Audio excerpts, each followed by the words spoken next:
Another Sunday fun day here on the Gramlich and MacLane podcast. He is Eric MacLane. I am Taylor Tannenbaum filling in for our friend Kelly Gramlich, who will be back very, very soon. Okay. I would categorize it as a strange, exciting, at some points very disappointing Saturday for the Atlantic Coast Conference. This league prides itself on playing a very tough non-conference schedule and picked up a nice win, Miami over Florida, a couple of not so great losses, but some games in conference play that teams looked really good. So I don't know, Emac, how are you? Let's just say, how are you feeling after this last Saturday, week 4? Yeah, I feel great. Let me tell you, because Right. we were in Miami. We were hanging out with the Hurricanes. It was lit. It was exciting. Was Game day was right there near us. It was a packed house. We had a great crowd over on our side, and just a fun show. I thought that was our best show, Me which too. was fun. To have that in Miami for us to continue to grow. And then, for our ranked teams to do what they need to do and to win. I mean, the Canes dominated. And we'll talk about that more in a second. But we had a good time. Like Miami took care of us, and it was fun. We got to go to the game afterwards. We did. Some of our great friends brought us into some clubs areas in the suites, and really took care of us and got to watch the game on the field. So it was low key a perfect Saturday from a college football fan standpoint. I don't know how it gets any better. I don't know how it gets any Right. better. You're right. It was really good. And shout out to the Miami fans as well, who came, stood in the rain, and Yeah, eventually saw them the conquer. asylum, The as asylum, as Coach they call it. Cristobal And call by it. the way, it was like a whiteout, which is like probably not ideal for a rainy game. But hey, what can you do? Everyone had a great time. At least for the student section, it was a whiteout. So that was interesting. But It was. other than that, the Miami Hurricanes, we talked about it yesterday to lead off the show.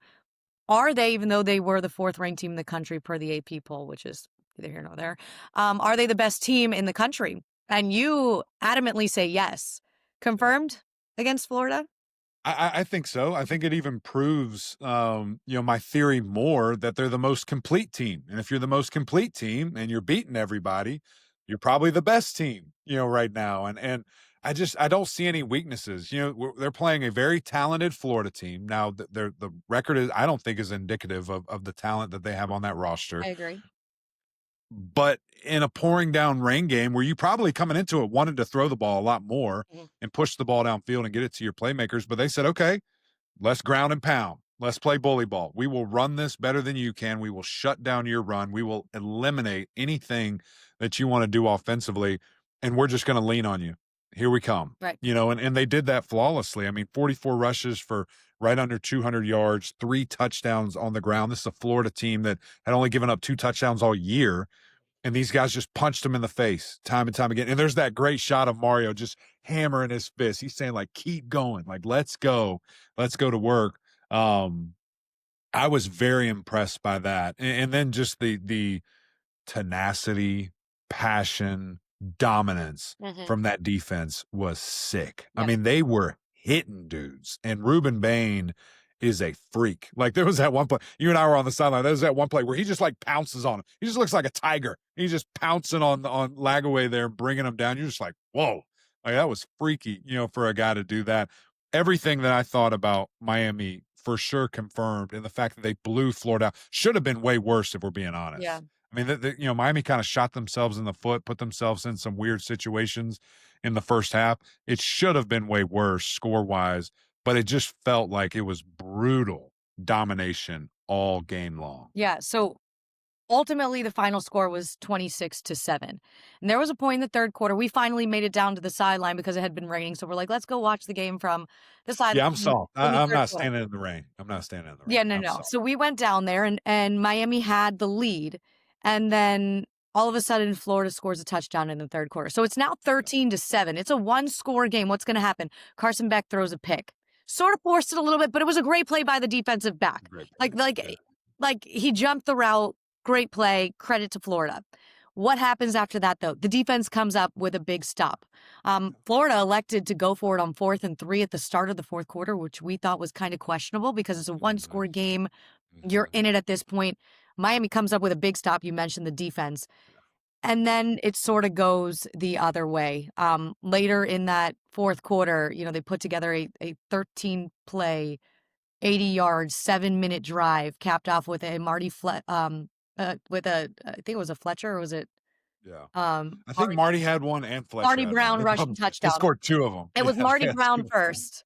Yeah, Marty first to go up 19-7, and then yeah, they force a turnover on downs, and then they come back with a dagger on the ground. So for me, I agree with you. It was when the game was on the line and it mattered the most, they turned to what their strength is, which is in the trenches. They yeah, ran the football down your throat, and that defensive front stood up when they needed to. yeah, And they yeah, did all game. They really did, because as you noted, the weather played a factor, and it was sort of odd. And when there's a rivalry game, that's going to happen. And when you're playing an SEC team, that is going to happen. The talent level is high regardless of what their record is right now. That's a really good Florida defense. So for people say, oh, what happened to that Miami offense? Like, that defense is really good. Give credit where yeah, credit is due. But I thought, game on the line, fourth quarter, this is a 60-minute game. What are you going to do with it? We're going to wear you down because we've been practicing for moments like this. And that's what you saw on full display.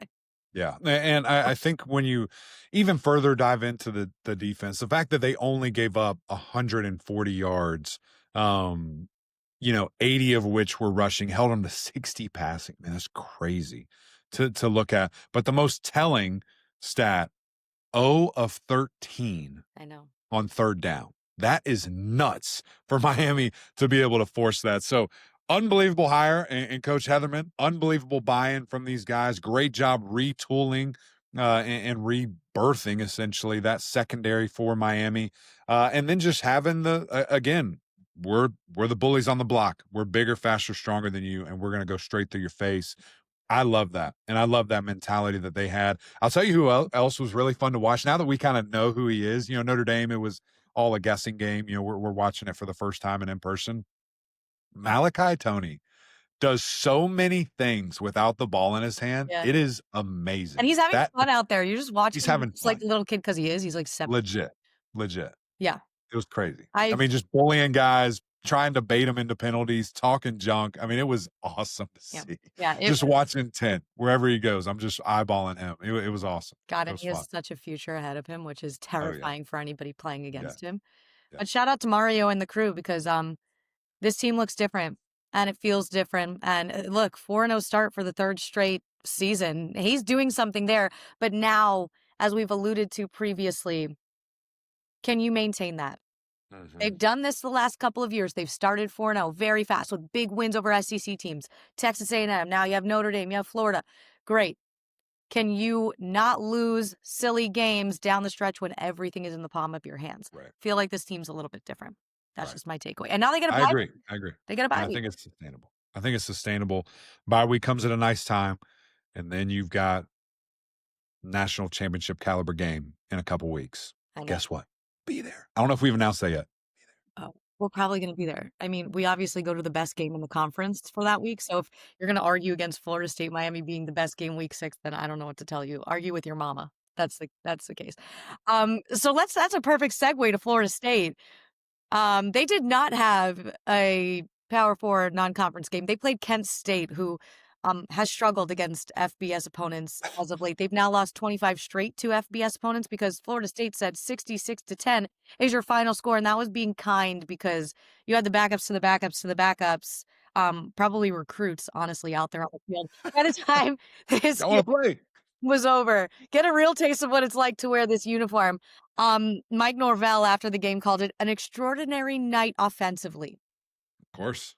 Of Um, course. just like to note, they had as many rushing touchdowns in this game, 8, as they did the entire 2024 season. I don't care who their opponent is. That's an insane statistic.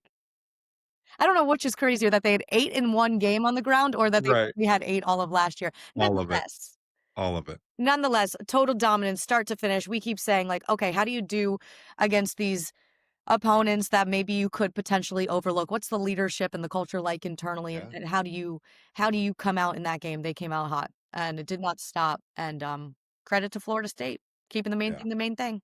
Absolutely. 35 points in the first quarter. It's bonkers. And 775 yards of total offense. It's just fun to watch. Tommy doing his thing. I mean, running like a wild man. He did go down with the injury. Mhm. He'll That be was back. terrifying. And I'm sure PTSD and bad thoughts and dark places for all Knowles fans. But I will say, I saw plenty of videos later in the day of him dancing and jumping around and jogging around. I think he's okay. Yeah. I think he's okay. He's Okay, got a but, like, bye week. also, Tommy, sit down. Thank Yeah, you. just take a break, buddy. All right. Elevate the ankle, Please. ice the ankle, chill out. Rice. Relax. He'll be fine there, I think. We'll see. But I've just been thrilled with this team and how efficient they are. I mean, they throw the ball very nicely. They push the ball downfield, but then also to be able to run it 50 times for 500 yards is insane. And to just have guys step up, these young cats just look really good and look really fun. And so I'm excited to see how do they continue to grow? What does the final form of this team look like? They have a massive game Friday night against Virginia. And as y'all saw, I was with some Hurricane fans on Friday. We went to dinner, some guys that covered the team, some boosters, some other things. They all are convinced Virginia wins that game. And I said, of course you are, because you're haters and you're biased. But it is going to be a very intriguing game. We'll talk about Virginia more here in a second. But I also think, Tay, it's an opportunity for Florida State to flex their muscles and to It show is. we're real different. Like Bama obviously was that, and I think some people are forgetting, and people aren't gonna give credit. Oh, Bama's better now. Bama's da. Okay, sure. I think that's a nice reminder, going into a massive game. And it's also a trap, though. Coach Norvell and company and these seniors and these older guys, they are going to have to lock in so much because that Miami game is right there on the horizon. And you're just playing little Virginia, but that offense is crazy. And again, so there's some interesting dynamics of that game. It's a Friday, spooky Charlottesville, all these things. That they're going to have to play. But I think I've seen enough veteran presence that I'm not as worried as maybe I would be 3 years ago going into that game. That's what it is. I think this team had a leadership problem last year, had a maturity problem last year. That to me has been solved up until this point. So I expect on a short week, Mike Norvell will make it very clear. I think Tony White defensively is going to make it very clear. I've been so impressed with what he's done specifically as the DC on that side of the ball with the players he has. I think that message is going to be loud and clear. This Virginia offense is no joke. Florida State's going to score, and I do not question that. How are you going to slow down the Who's? This is going to be very, very important for this Florida State defense. Yeah. I think they're up for the task, and I agree with you. But yeah, the short week, making sure everyone gets healthy, including Tommy Castellanos, because I think his legs will be important. Two great quarterbacks in Chandler Morris and Tommy on the field next week. But I agree. I think their leadership is at a completely different level, and that's what's going to have to steer the ship this week. Right. Yeah. Right. Can't wait to see it. Let's I go. think those keep rolling.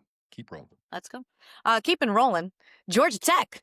Those Yellow Jackets are 4-0 for the first time since 2014, coming off knocking off Clemson at home where there was a field storm. And all right, we breathe a sigh of relief. We've gotten over that mountain. All right, what's next? Temple. They just got blasted by Oklahoma last week. Georgia Tech said, not so fast. We're not going to fall for this. They came out hot in the first quarter. They were up 21-0 after one quarter of play. And that really continued throughout the rest of the game.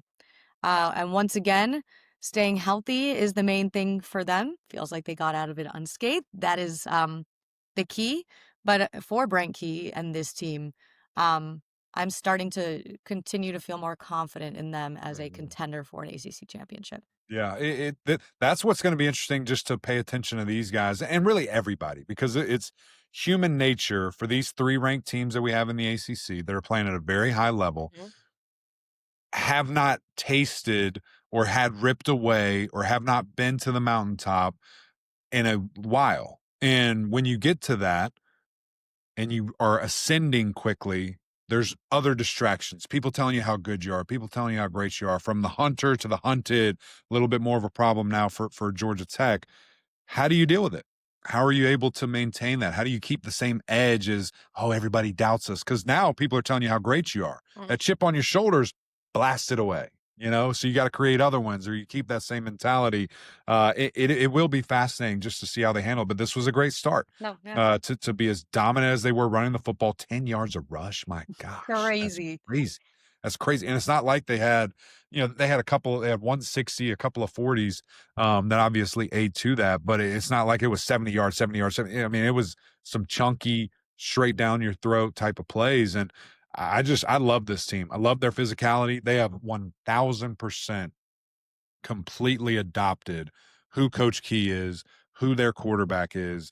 And they did it with such a variety of people. That's what's fun is when you do that, you can have a multitude of guys getting involved, being playmakers.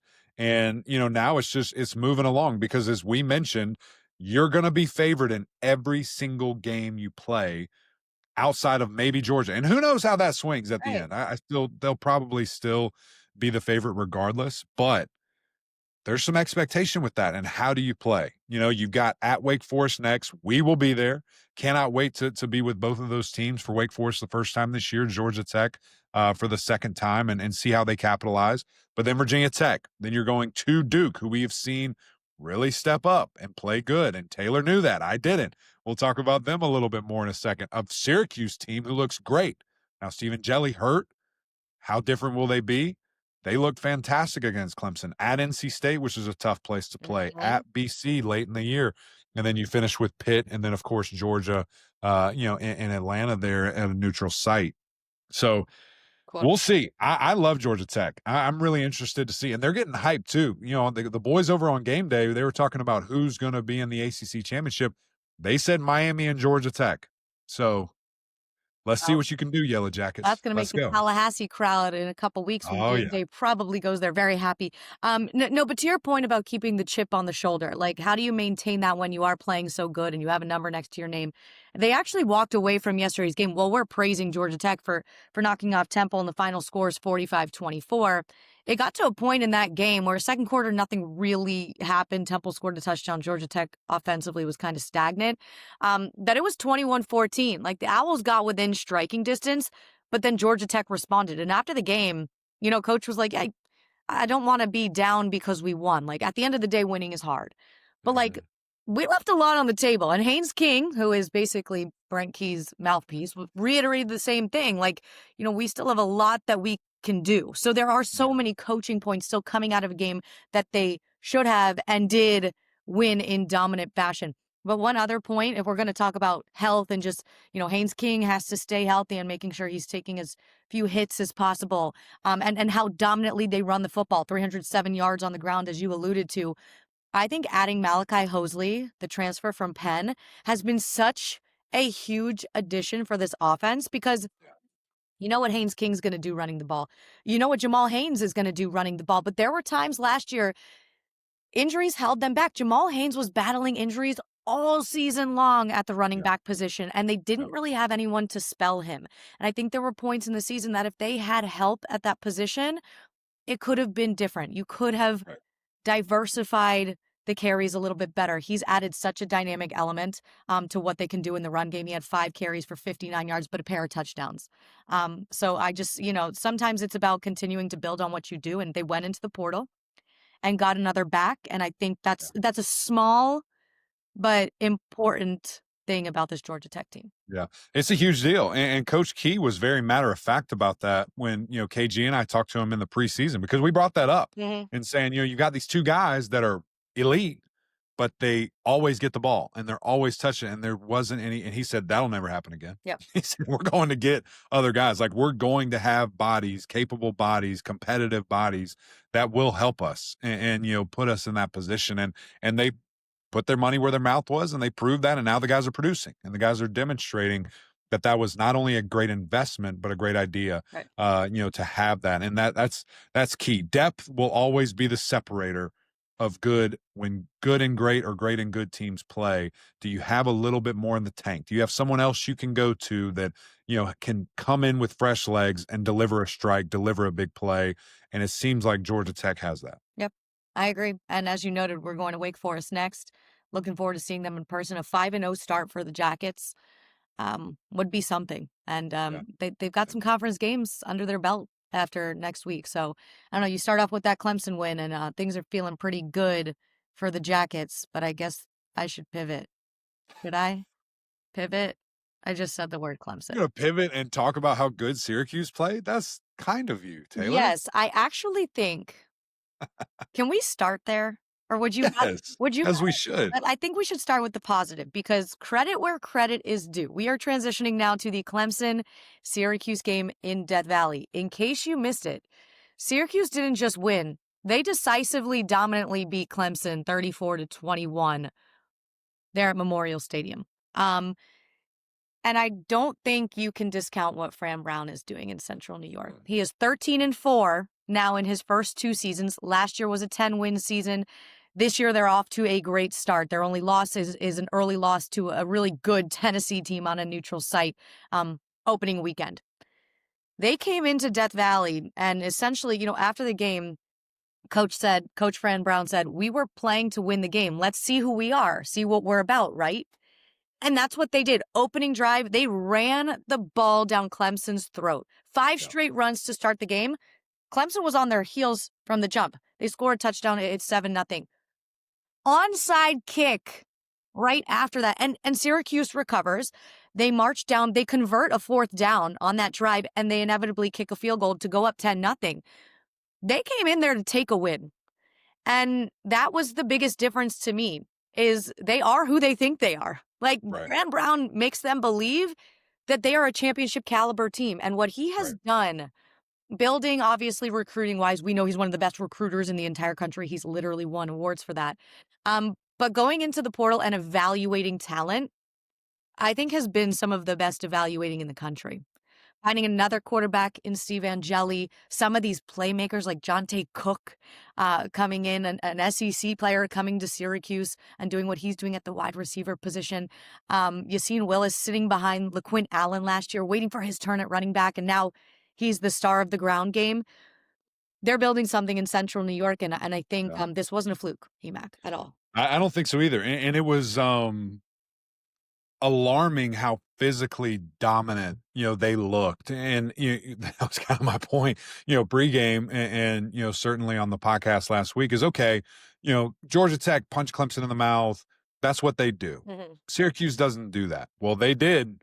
They certainly did. And I think that's a great testament to the belief, as you said, by Fran Brown in Coach Fran Brown and the things that he brings to the table. The game plan was sick. I mean, they dialed it up. And then to have the moxie to call that onside kick, to get it back, to execute at a super high level, really exciting, for those guys and what they're able to do.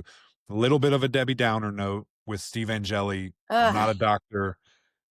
He might be done for the year. Looked really bad. Non-contact injury, just falls in the middle of nowhere. That's sad. So, And to see what this team will become. But you have two quarterbacks, and that's why you don't just pout, quit, and leave, mhm. because you are a play away from being the guy. Now Ricky Collins will be that. He will be that guy. And so I'm fascinated to see just what does it look like. Obviously Syracuse was leading the country in passing going into this game, and he clearly showed that, diced Clemson up. I mean, he was killing Clemson through the air and all kinds of great things that he was able to do. Ricky came in and threw a touchdown, right after that Right. injury occurred. Now they drastically changed the game plan, it looked like, in the second half, got very conservative, probably could have won by a lot more if they wanted to. But they didn't need to. And they played bully ball and they pushed guys around. They were physical. I was very impressed by that offensive line and the running attack and the decisions. And kudos to, Coach Brown walking into Death Valley, getting a win. I mean, that's a really impressive thing to do for your first time ever doing it. Yeah, and the defense held Clemson 3 of 13 on third down, 1 of 5 on fourth down, and some of those were late in the game when Clemson was just trying to kind of rally back. They recovered 2 turnovers, Mhm. won that turnover battle, and they stood up early. They made their presence known. And that's a defense that has had its fair share of struggles this season, Yeah, as has Clemson. But you're in somebody else's house, and those are some hungry fans, some loud fans. We know as good as anybody how hard it is to play in Death Valley. Um, but you know what? Fran Brown has a lot of respect for Dabo Sweeney, sure. and I think a lot of what he does in trying to build a culture in his program is what he's seen Dabo Sweeney do at Clemson. And Right. this was a big moment for the Syracuse program and kind of what they can put on display. They now have all the ranked wins they had last year. At the time they beat like UNLV and Georgia Tech, they were ranked too. They beat Miami at the end of the year. I know Clemson's not ranked, and we're going to talk in just a second about them reeling. But this is still Clemson, and this is still the defending ACC champions, 8 of the last 10. So when you pick up a win like this, it means you're doing something right. Yeah, no And question. real quick, the playmakers at wide receiver at Syracuse, like Balling. Gerald Gill Jr., first of all, got the gloves from Randy Moss last week for a couple of the catches he had. But I already mentioned Jonte Cook. He had 6 catches, 113 yards. Justice Ross Simmons, there is not a ball that guy can't catch. Mm, He had 2 touchdowns. Daryl Gill did have another one this week, but they have some dudes at receiver. yeah. Yeah, And they're making plays and like throw it up, we'll go get it. Like yeah, you don't usually see, made on Clemson and they were confident. I mean, that first throw where he went right over the guy and then just kind of did the "you're too small, get out of my face" type thing. I mean, that was crazy. Those guys made plays all game long and just getting separation, running wide open. so Um, impressed. Syracuse had a great plan. They executed at a really high level. Yeah, credit to them. Really, really credit to them. Now on the Clemson side of things, I think it's time to have a real conversation. And I will say from a non-Clemson person, because this is, as you are an analyst and you have been so good about separating the two, but you are also an alum. You played football for Dabo Sweeney, so you have your personal feelings. It's hard to watch. It's hard to watch the product on the field because we know some of these young men and we know they're going to go play at the next level and be extremely successful. We know the talent's there. It's hard to watch because we know Dabo Sweeney personally, and you cannot ever question what he's built there. And you can't question the heart he has for Clemson. He alluded to it in his press conference after the game. Like, I've given everything to Clemson. So he's sad. He was basically in tears during the alma mater after the game. Yeah. And, Avion Terrell has his arm around his shoulder, which I thought was really big. I think that tells you a lot about the relationship he has with his players Mhm. and the mutual Mhm. respect there. But it's hard to watch. And 1-3 for the first time ever under Dabo Sweeney. I don't know what the problem is and where the disconnect is. Um, but there's a disconnect. And that's Yeah. just the reality. This is the point now when you can't say anymore. It's eventually going to show up. Maybe it does, but you can't keep saying it because it Yeah. hasn't. It hasn't. It just won't mean anything anymore. Yeah. Like, okay, great. You play in the Pop-Tart Bowl instead of, a playoff or instead of an ACC championship. And so, great, that's cool. And it'll certainly be a story if you turn it around, but quite frankly, it just is who you are. And I think the interesting part is just like how hard it is for them on offense. Everything is so difficult, and even in a game where they run it for 140, average 6 yards a rush, and have 360 yards through the air, and 3 of those being touchdowns. He threw it 60 times. Like it's crazy to look at. Still with 360 yards, a ton of misreads, a ton of bad balls, a ton of drop balls, ton of misassignments. Um, the run game kind of got running late, a little bit, and Adam Randall ran for 130, which is awesome. But it's just so disconnected and disjointed, and play calling at times where you're like, okay, I like that. You had success, you went to it a lot. Right. And then it was like, well, that was weird. That was a random call. It's 3rd down and 2. You don't give the ball to Adam Randall, who has 130 yards. It's 4th down and 1. You don't give the ball to Adam Randall, who has 130 yards. It just was weird That was and weird. weird decisions. Very weird. Doesn't make sense. And that's been the whole season. And so it's like, it's easy to sit here and say, Dabo's got to adjust. He's got to do this and that. It's easy to sit here and say, Cade stinks. He didn't make this throw. He's doing this. But feels like it's way deeper than that. It is a collective WTF. It's a collect, and now the defense is getting a piece of it where they just are getting bullied. I mean, I'm seeing those, all American guys getting blown off the ball, not showing up, Right. not making plays, and DBs just getting crushed, just running wide open, going over the top. Linebackers getting their head dribbled off the turf. It is a weird issue that is not one singular thing that that's the most frustrating part. You couldn't just say, well, if we get better here, Right. different. It's all of it. And so Is it coaches not putting guys in the right situations? Is it coaches not developing? Is it coaches not making the play call? Or is it you don't have the right guys in the right place? Players aren't the players we thought. They're not making I don't they're think not out there going into it. I They're and not playing. They're not good. They're I not don't good. think that they're not good players because there's going to be people who sit here right now, sitting at 1-3 and say, we said Dabo has not adjusted. He didn't go enough to the portal. He's not adapting with college football." And I hear that. But you weren't saying that same thing 4 weeks ago when you thought this roster was perfect. He added a few things here and there, the best wide receiving group in the country, the linebackers, the defensive line. You thought this was a national championship caliber team. You cannot walk back on that now. You thought the talent was there. You can't look at it now. You can't like reevaluate the talent at this point in the season, in my opinion. Right. I think this at this time it's on the shoulders of staff. Like, yes, the players go out and make the plays. But for whatever reason, I believe in the talent that's on that field. I Yeah. do. I think it's there, but I don't know why it's not translating. And especially for Cade, it's not even like he's progressed, like taken another step. He's like regressed. Like he's Yeah. not even just maintaining what we saw at the end of last year. He's like taking steps back, and I don't know Correct. why. Yeah. No, I don't either. And again, it's so many different things. And I look at okay, saying it's staff. I'm not disagreeing with you, but there's guys that have coached in the NFL. There's guys that have coached All Americans, and then it's like now, do they stink at that? Do the No, guys that are projected as second overall picks and are preseason All American on every list, do they suck? Like it's such a weird combination of everything. And it I is think everybody's responsibility at the end of the day. it's all of it. And that again is I keep saying frustrating. I feel like it's like the word of the day. It's the word of the year for me. But it's so frustrating to see. And then like the lack of effort at times where a guy's just standing there and getting blown off the ball or not aligned correctly or again just missing things. There's a lot. I mean, there's a ton. And I'm gonna go through and we'll watch the film and it might be a 3-hour film session. Who knows? We'll see. Just of what the heck is going on. But the fact that everyone thought, not everyone, most people thought that this team was a national caliber team, was a team filled with draft picks, was a team that I looked at the preseason all ACC list that it's 90% of the team and it isn't translating.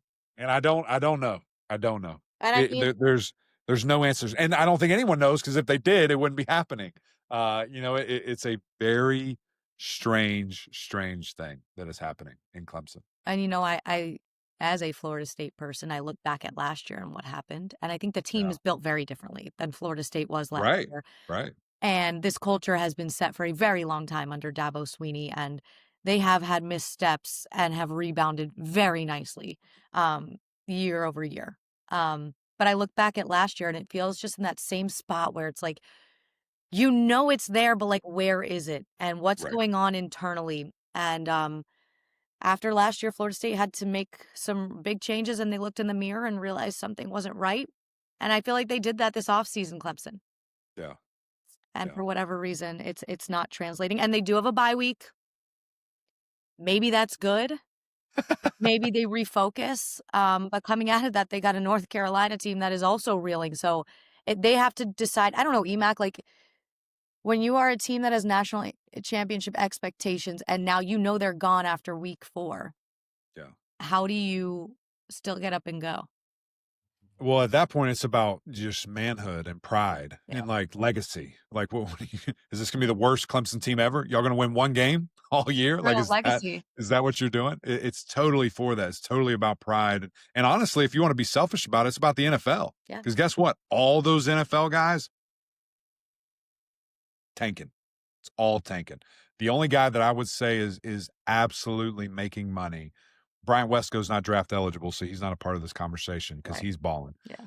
Is Will Held is the one transfer, and he's making there's 3, but the one impact transfer, and he's your best player. Yeah. I think it's really telling. And I think there's going to be a lot of adjustments. I think that we talked about Virginia Tech, and we probably won't spend too much time on them here or any. They're in the most pivotal time of their, kind of football history. Like Fair. what they do next will change everything. It's not as dramatic for Clemson, but they're at a crossroad right here. Mhm. Like that, there has to be mind shift changes, how we approach things changes, because the game is not the game that I played 10 years ago. Yeah. It is completely different. And that's not saying you can't have all the great, unbelievable pieces and highlights of your culture still involved. There's just a little bit of a tweak. There's just a little bit of a mind shift change because the game is truly different. And I think of the greatest coach to ever do it was Nick Saban, is Nick Saban. There's no doubt about that. Yeah. In 20 whatever it was, where he was still running I formation, heavy sets, didn't want to have dynamic offenses, and other people are running RPOs and beating him, and he's complaining and crying and screaming. He didn't stay to that and lose. He shifted to something new. He He hired shifted to Lane being more Kiffin. dynamic, Hired Lane Kiffin. pushing away the defense, being a dominant offense, and won championships. Yep. This is pretty close to that type of mind shift change, I think, from Coach Dabo Swinney and just how he runs, orchestrates, does things. Yeah. And it's not like a scheme thing. It's just a managerial piece and how he goes about it, which is very tough and not easy for him because of how he approaches this game, how he approaches those players, this opportunity, education, things of that nature. I know that. Yeah. But if he wants to continue to be great, as he said in the press conference a couple of days ago before losing, he's just now good enough to be a head coach, which I don't believe. But he said that. Then you have to adapt. This world's changing every year. There's new things every year.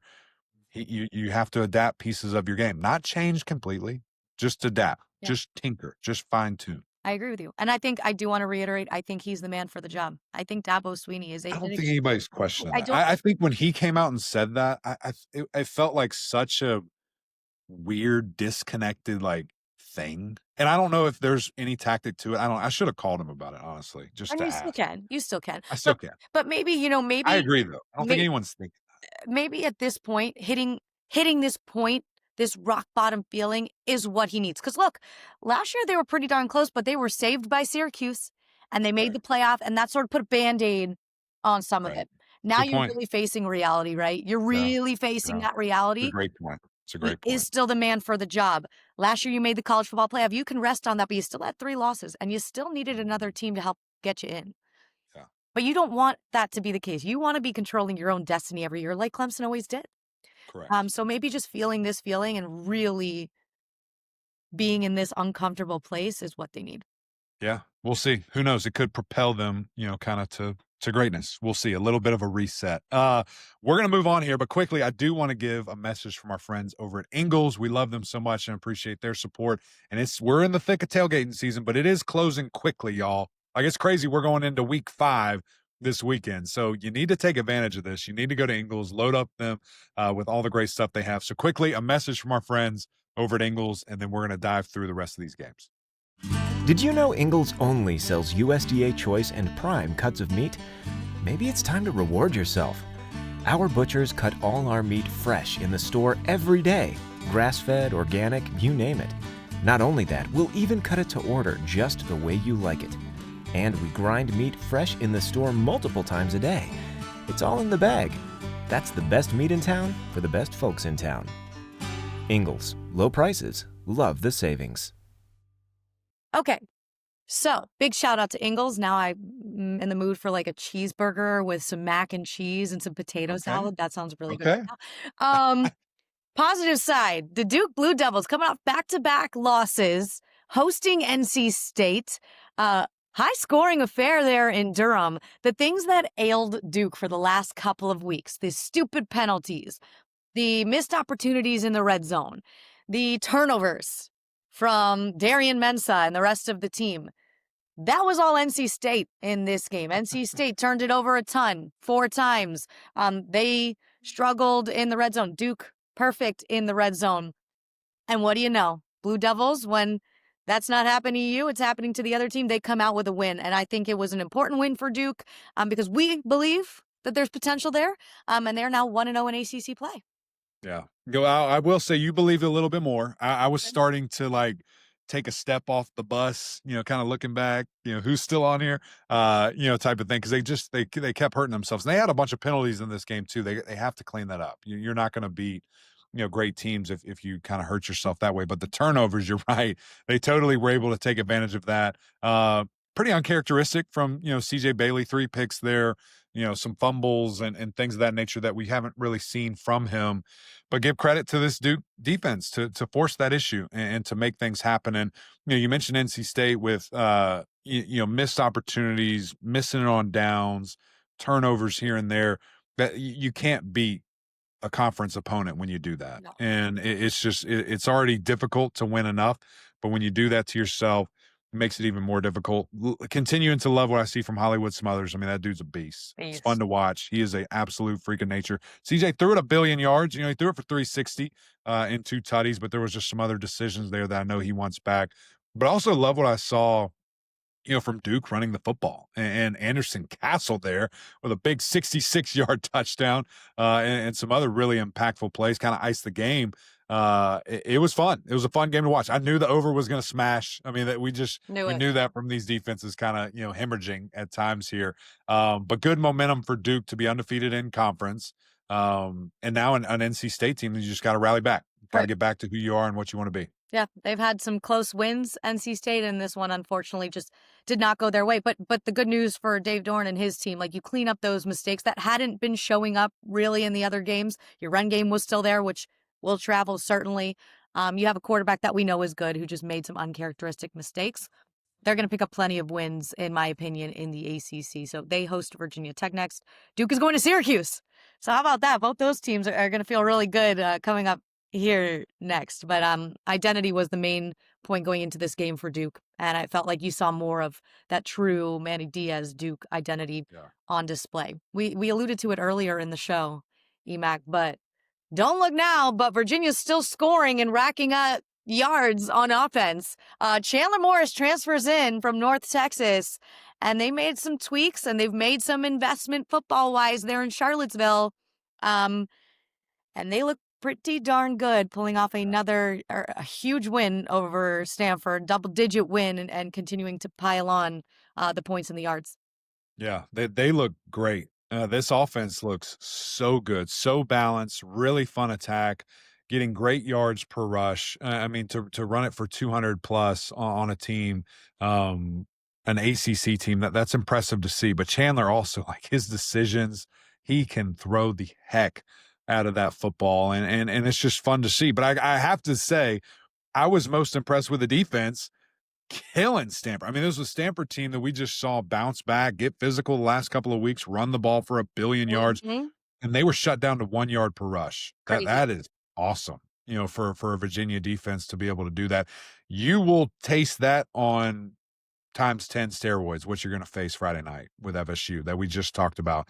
That has to stand tall. And if it doesn't, game control, things of that nature, it's a tall task here. But I love what I'm seeing from Virginia. And this is really fun. I know for Coach E, for that balanced attack that they have, and for, Chandler just to let it rip. A guy that was a very highly, recruited guy, started at Oklahoma, was the starter there, and just, had some injuries, couldn't kind of shake off, certain things of that nature. So in his last hurrah to have this type of early success that they had, it's really fun to see. Yeah, very cool. And for Virginia, they got Cam Robinson, their star linebacker, back in this game. By the way, led the team with 7 tackles. So that's going to be huge against Florida State. So we'll be looking ahead to that one. Maybe put your money on the over in that one. I don't know. We'll see. Offenses will be fine, but Florida State's defense is good. Rhoback just dropped their licensed game day collection. Polos, hoodies, Q-zips, custom designed for your school. On game days, we wear Rhoback, period. I guess we could touch on just a couple of notes and nuggets from around the league. Cal was shut out by San Diego State. You called it. You knew that was going to happen. They've played 10 times now. The home team has won in every single one. Dumb. They had some very, very crazy mistakes. They could not capitalize. They've been perfect in the red zone going into this game, 13-13. They were 0 for 3 in the red zone. A couple of turnovers in the red zone. It was just, honestly, everything that could go wrong did. Carolina, AMAC, thoughts, questions, concerns? That's Carolina. The power went out in Carolina. I don't know what the deal is with them, but it's tough. And I mean, that game went kind of similar to what I thought it would in the fact of, just a team that has little to no identity, that is reeling. Gio gets hurt, which, we hate to see that. 2 games now that he's had to exit the game, and maybe this one a little bit more serious. But the Knights had their way. They did whatever they wanted, running the football, throwing the football, defensively playing at a high level, having a couple of sacks and some tackles for loss.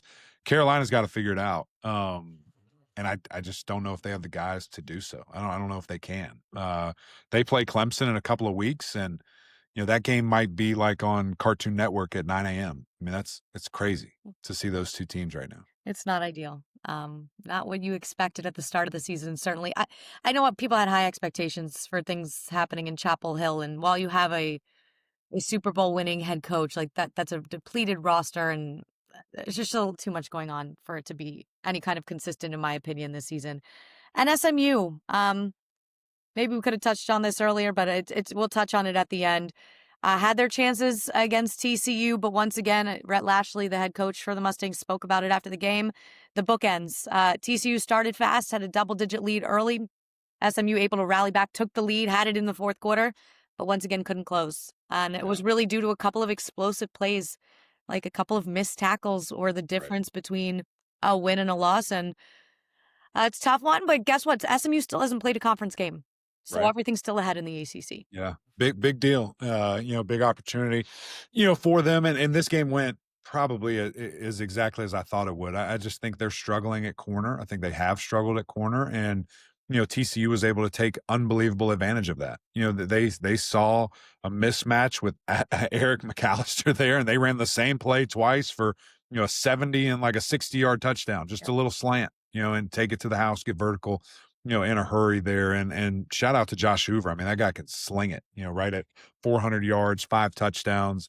KJ Still with the turnovers. It's just, you've got to protect the ball. You've got to put your 6 straight games with an interception. I'm surprised. It's not good. It's not good. So you got to figure that out. I think he's as talented as anybody, but decision-making is a big deal. And, holding on to the football, protecting the football is a really big deal. So we'll see. Interesting week coming up. A little bit of a lighter schedule for us in the ACC. Big Friday night game, and we're excited to go hang out with Georgia Tech and Wake Forest. But we'll see. I don't know what we're going to do. We might do a little interesting guess or a little different guess this week, but y'all stay tuned. Yeah. We'll figure that out on our side. And then we'll have a lot more for you coming up on Thursday, Friday, previewing the whole weekend, which again, it's a little bit of a short week. So appreciate you guys always. Go subscribe, come hang out, leave the comments of what we think. We got some heavy, stuff in this episode. I got to just breathe a little bit here, specifically for my Tigers, but Canes, Knowles, Yellow Jackets rolling. They look really good. So excited to see the rest of the way. We'll see you guys later on Wednesday. Appreciate y'all.